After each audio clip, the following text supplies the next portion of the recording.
Lakmali, one of the main criticisms on your government is you are continuing Ranil Wickremesinghe's economic policies, right? Whereas you promised something else. And it has been really good for the country for the last 1 year because you have been with the IMF, continued the IMF without creating any instability in the country, in the economy. Now, if I ask you, what's your economic blueprint going forward?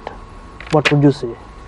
So, sure, thank you for the question. I don't think the IMF program in itself is not Ranil Wickremesinghe's economic program, right? Ranil Wickremesinghe's economic program was largely privatization drive was one of Ranil Wickremesinghe's main economic agendas, right? If you look at what they were trying to do with SOEs and all.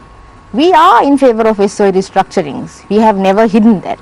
We have always said that we want to, make SOEs efficient, productive and profit making. That's true, but we are not in favor of just selling them off or privatizing them without giving them a chance under a proper government, right?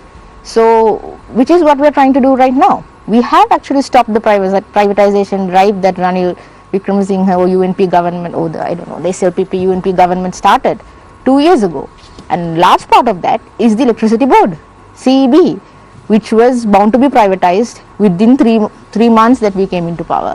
But then we maybe not entirely privatized, but it was open to the 53% of only 53% of CEB enterprises were supposed to be held within the government control, but we took control of 100% stakes of all CEB enterprises, and that was one of the reforms that we really pushed through for the last 1 year, because energy sector sovereignty and state control of energy is something that we really want to retain, right? We understand that CEB has their own problems and it has to be restructured, which is why we are pushing through that in spite of trade union opposition, some trade union opposition, but we don't believe in privatizing the energy sector entirely. True. Right? Now, so that's the change. Yeah, stopping privatization and also the reform in the CEB are part of the small part of your economic blueprint. Now, what are you going to say for instance, like pensioners? Now their return has reduced to single digit, right? Yeah. And then job creation in the last 1 year has been, I think, minimum, right? There has been no private sector expansion, right? Now only they are starting. And then in terms of investment, the major investors like India and China, their projects have been stalled. They're not. No, that's not true. India, they're not doing as much as they did earlier. No, it's slowed down. That's right? not true. That's not true, Shihar. During the past 1 year, we have attracted 1.1 billion USD investments into the BOI, and we have also attracted port city investment projects which are not BOI projects, right?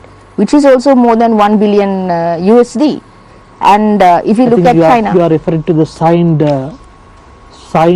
projects, right? Not the realized projects.